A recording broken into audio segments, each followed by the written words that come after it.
कैसे हो बच्चों? आशा करते हैं आप अच्छे होंगे। आज हम आपके लिए लाए हैं प्रैक्टिस सेट नंबर 1 का पार्ट नंबर 1। तो आइए शुरू करते हैं। पहला प्रश्न है प्रश्न नंबर 41। इसमें कहा गया अंक 1, 0, 5 तथा 7 का प्रयोग कर 4 अंकों की सबसे बड़ी संख्या बनाइए। देखिए इसमें कुछ भी ऐसा है नहीं करने को, तो सबसे बड़ी संख्या 7, 5, 1, 0 होगी। ठीक है। अगला सवाल है प्रश्न नंबर 42। ये कह रहे हैं एक वस्तु को 450 रुपये में बेचने पर रियान को 10% हानि हुई। 12% लाभ अर्जित करने के लिए उसे उस वस्तु के किस मूल्य पर बेचना चाहिए? देखिए 10% नुकसान होने पर 450 रुपये में बेची है, 450 में बेची तो 10 रुपये का नुकसान हो। इसका मतलब है कि उसने वो चीज़ 90% में बेची होगी, तो 90% भी इस चीज़ का मूल्य है 450 रुपये। तो 1% भी कितना हो जाएगा? 1% पे हो जाएगा 450/90, और 100% भी कितना हो जाएगा? यानी कि इसका क्रय मूल्य कितना था? 450/90 गुणा 100। अब अगर हम इसमें साथ ही साथ लाभ भी निकालें, लाभ कितना है? 12%। तो ये संख्या तो क्रय मूल्य हो गया, क्रय मूल्य। ठीक है, इसका अगर हम निकाल लें 112%, ठीक है, 100% तो क्रय मूल्य ही हो गया, 12% का लाभ हो रहा है, तो 112/100 हो जाएगा। ठीक है, तो 9 पंजे 45, ये 5 बार में भाग हो गया, और आपका ये हो जाएगा 2 बार में। ठीक है, 12 पंजे 60, 5, तो ये संख्या हो गई 560। ठीक है, उत्तर हो गया 560। आइए अगला प्रश्न ले लेते हैं। अगला प्रश्न है प्रश्न नंबर 43, 43। सवाल कह रहा है कि 10101 को 17 से गुणा करने पर गुणनफल होता है। देखिए ये कह रहा है 10101 से 17 से गुणा करने पर। ठीक है, कर लीजिए। वैसे तो देखिए 17 ही कम 17, 17 के 7 हासिल लगा एक। इसमें एक ही ऑप्शन है जिसके अंदर इकाई में 7 है, तो ऑप्शन नंबर 1 आपका आंसर हो जाएगा। लेकिन फिर भी अगर आप पूरा करना चाहते हैं तो यहाँ 1 आ जाएगा, फिर 17 ही कम 17, 1 हासिल का इधर आ गया, 17 ही कम 17। ठीक है, ये आपका हो गया आंसर। अब आ जाइए क्वेश्चन नंबर 45 पर। क्वेश्चन नंबर 45 कह रहा है 1.25 के तुल्य भिन्न है। ठीक है, तो सबसे पहले 1.25 लिख लीजिए, फिर उसके बाद इसमें से दशमलव हटा दीजिए। दशमलव से पहले कितनी संख्याएं थी? तो बटा में हो गया 100।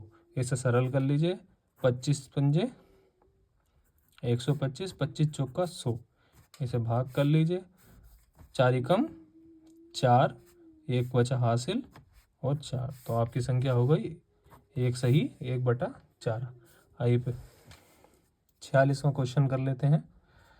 46वां क्वेश्चन कह रहा है कि 0.075 को प्रतिशत के रूप में लिखिए। आइए लिख लेते हैं। देखिए संख्या हो गई 0.075।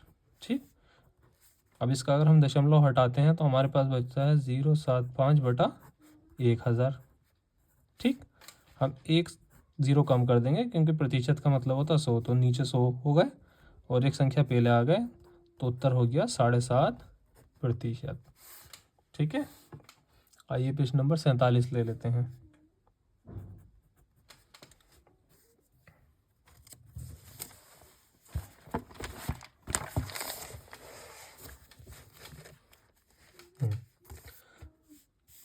ये कह रहा है 36 माइनस बड़े ब्रैकेट में 18 माइनस मझले ब्रैकेट में 14 माइनस छोटे ब्रैकेट में 15 माइनस के 4 भाग 2 गुणा 2।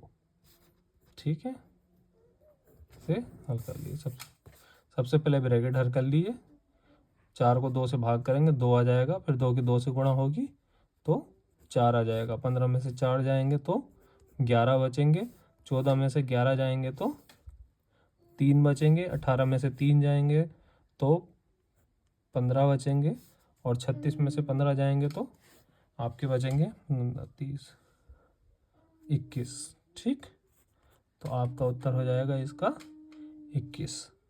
आइए 48वां प्रश्न कर लेते हैं।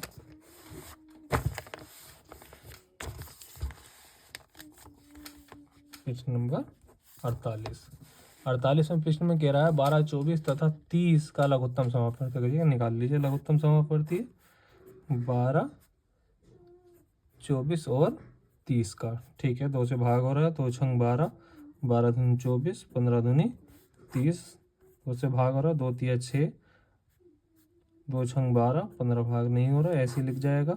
2 से भाग हो रहा है अभी भी, 2 तिया 6, 15 ऐसे लिख जाएगा। 3 से भाग हो जाएगा, 3 एकम 3, 3 एकम 3, 3 पंजे 15।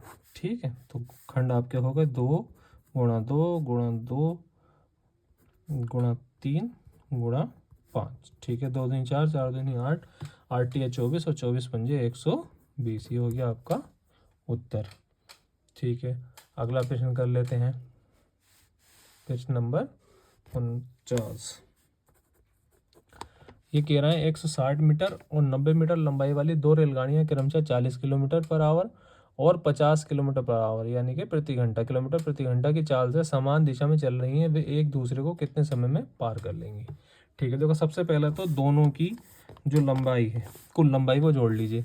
एक ट्रेन कितनी है 160 मीटर, ठीक, दूसरी ट्रेन कितनी है कि 90 मीटर। अब देखिए कि दोनों की जो गति है उसके बीच में अंतर कितने का है, 40, 50, 10 किलोमीटर का अंतर है। ठीक है, पर ये जो गति है ये किलोमीटर पर आवर में है और ये है मीटर, तो इस समय को मीटर प्रति सेकंड में बदलना पड़ेगा। ठीक है, तो इसके लिए हमें गुणा करना पड़ेगी 5/18 से।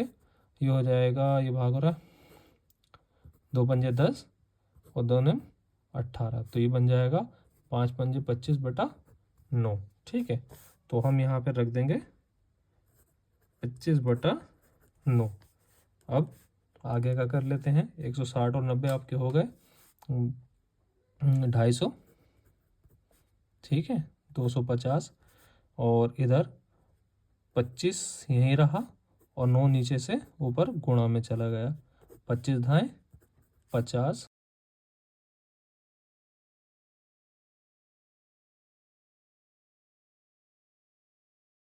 आइए 50वां प्रश्न ले लेते हैं।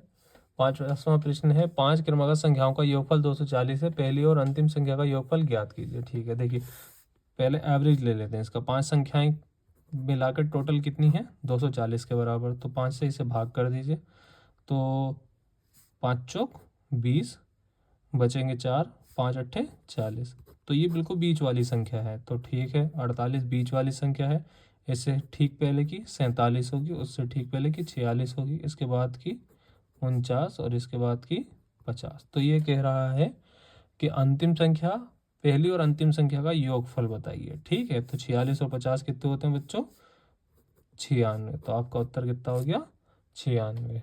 आशा करते हैं आपको वीडियो समझ में आई होगी। और भी किसी तरह की मदद चाहिए हो तो आप कमेंट में क्वेश्चन पूछ सकते हैं। धन्यवाद।